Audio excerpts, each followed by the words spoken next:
Today. So we appreciate Maulana's time and that he's come in this precious conditions and driven all the way from Leicester. So, but I'm sure Maulana, we have most people here are university graduates and PhD doctors, so your knowledge you give to them will be very beneficial. Inshallah.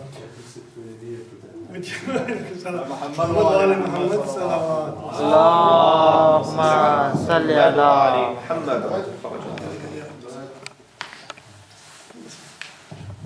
فاتحة.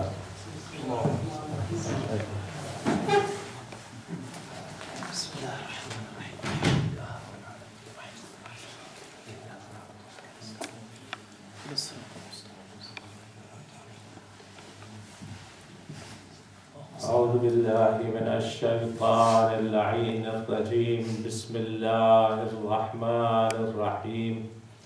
الحمد لله الذي لا يبلغ مدحته القائلون ولا يحصي نعماءه العادون ولا يؤدي حقه المجتهدون، الذي لا يدركه بعد الهمم ولا يناله غوص الفطن، الذي ليس لصفته حد محدود ولا نعت موجود ولا وقت معدود ولا أجل ممدود، فطر الخلائق بقدرته ونشر الرياح برحمته وودد بالسحور ميدان أرضه، والصلاة والسلام والتحية والإكرام على خير خلقه ونور عرشه، أفضل الأنبياء والمرسلين، حبيب إله العالمين أبا القاسم محمد. اللهم صل على محمد وعلى أهل بيته الطيبين الطاهرين الغر الميامين المنتجبين المعصومين، الذين أذهب الله عنهم الرجس وطهرهم تطهيرا. اللهم صل على محمد أما بعد، فقد قال الله سبحانه وتعالى في كتابه المجيد وفرقانه الحميد وهو أصدق القائلين. بسم الله الرحمن الرحيم. هل أتى على الإنسان حين من الدهر لم يكن شيئا مذكورا، إنا خلقنا الإنسان من نطفة أمشاج نبتليه فجعلناه سميعا بصيرا، إنا هديناه السبيل إما شاكرا وإما كفورا. صلوات. اللهم صل على محمد وآل محمد.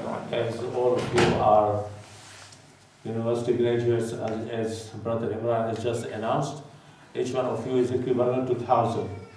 So, inshallah, tonight's Majlis is going to benefit you and to those with whom you happen to talk in future among your friends and relatives. First of all, let me introduce my topic. Whenever Allah subhanahu wa ta'ala sent a messenger or an apostle or a prophet, all the prophets were not messengers. The messengers are those who carried message, divine book with them, and among them also 5 were Ulul Azm. Each and every prophet came with a credential. For example, if a country appoints an ambassador to a foreign country, the country gives him, the foreign office gives him necessary documentation so that he can present his credentials that he has been sent by a certain country as a representative. So whatever he does, whatever he says, will be in representation of the country that has delegated him that responsibility. Likewise, each and every prophet came with a credential, with the letter of credential, and that letter of credential was such that the prophet, in order to prove that he is the messenger of God, had to present his credentials, he had to present his mu'jiza in front of the community, so that the community to which he was sent is convinced that he is what he says he is, and not somebody else, not an imposter or somebody else. So the credential was the mu'jiza. Mu'jiza is something which breaks the normal course of event, or it penetrates into the natural course on which Allah subhanahu wa ta'ala has created everything. Everything has been created according to its nature. But when the Prophet presents his proof that he is the Prophet of God, he has got that power. That power is not an absolute power. It is not a power per se, but it is a power that has been given to him by Allah subhanahu wa ta'ala for a set purpose. And that set purpose is this, that first of all he has to prove himself, that now having presented his mu'jiza, now the people should be convinced that whatever he says is according to the will of God, whatever he does is according to the pleasure of God. And that's why his message will carry weight and will carry credibility in the mind and heart of the people. And this is the power that Allah has been given, and that is a derived power. Now, if Rasulullah says, and he has said it on many occasions, that إني تارك فيكم الثقلين كتاب الله وحترتي أهل بيتي ما إن تمسكتم بهما لا تضلوا بعدي أبدا, that I leave behind two weighty things, Kitab Allah, the book of Allah, and my Ahlulbayt. If you follow them, abide by them, you will never ever go astray. They are not going to separate with each other until they reach me on the fountain of Kawthar on the day of judgment. Now this means that if the kitab is to survive under the day of judgment and to meet the Prophet on the fountain of the Kawthar, Ahlul Bayt also have to survive. There shouldn't be any time, there shouldn't be any place, there shouldn't be any moment in time whereby the kitab is left on its own. It has to be accompanied by somebody from Ahlul Bayt as a support structure for its authenticity and protection and preservation. And this is why we, the followers of Ahlul Bayt, say that if the kitab will be there after it was revealed on the Prophet, if it is going to survive until the day of judgment, there has to be in every time and place a member of Ahlul Bayt who will be protecting that kitab.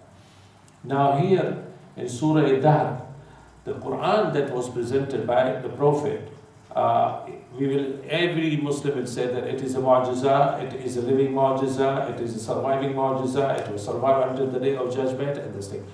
Incorporated in the kitab, incorporated in the book of Allah itself, inside the ayahs of the Quran itself, there is i'jaz.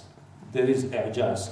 So it's not only because the book was revealed on the Prophet and on the heart of the Prophet, it's not because that the book challenges every generation, that if you are in doubt about its authenticity and if you claim that it is the Prophet who has made it on his own, from his self, from his side, then bring 10 ayahs like it.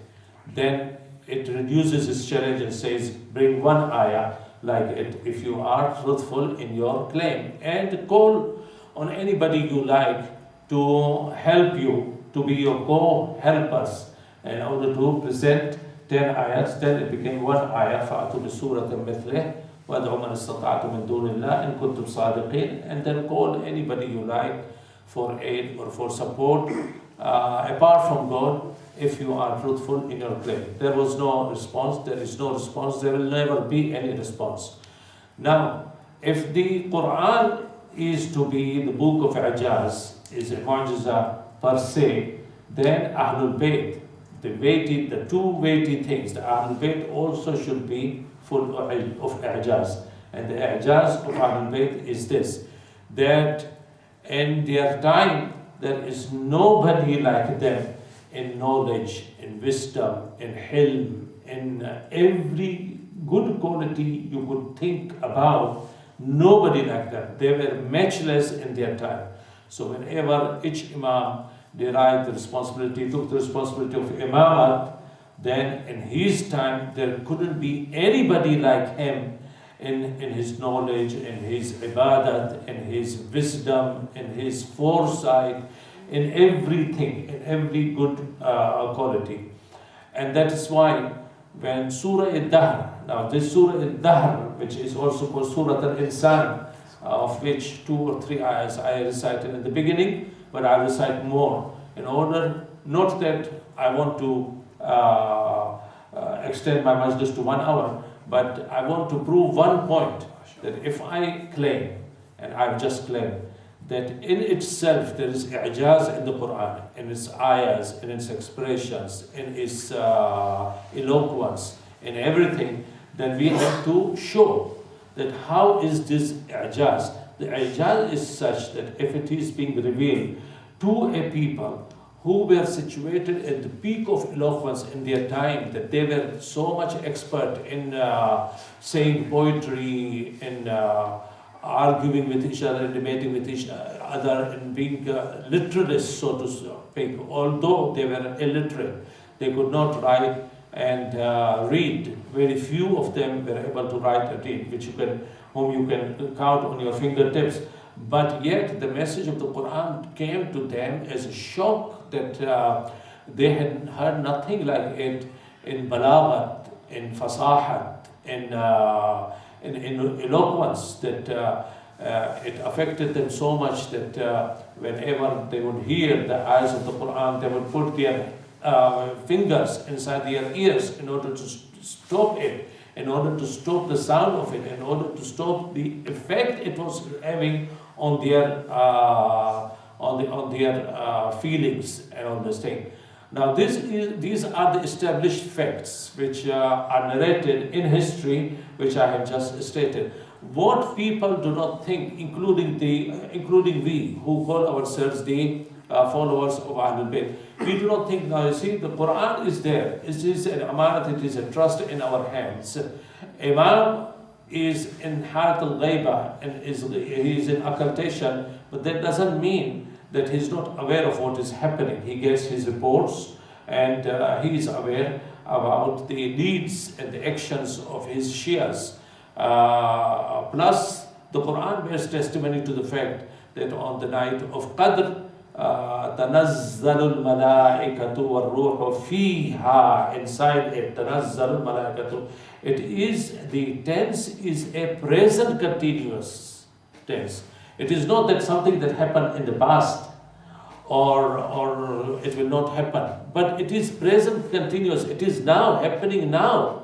And so long as this ayat of the Quran of Surah Qadr will be recited, that means that it is happening now, continuously in Ramadan. On the night of Qadr, that the Malaika are continuously coming with the orders of Allah subhanahu wa ta'ala, that what has been destined for the servants of Allah subhanahu wa ta'ala, for the creatures of Allah subhanahu wa ta'ala, for the 1 year ahead, and all this thing. تَنَزَّلُ الْمَلَائِكَةُ وَالْرُوحُ, and the spirit.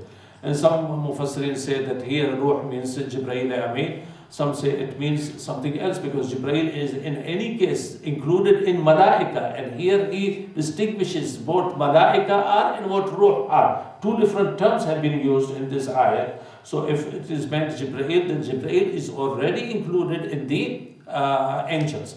But in any case, if we look at Surah Al-Dahr, with which we started the Majlis, that Surah Al-Dahr is a wonderful surah. First of all, its asbab al-nuzul, the cause of its revelation is this, that as you know, you might have heard in hundreds of majalis, that it was revealed in the house of As-Siddiq al-Kubra, Fatima Al-Zahra,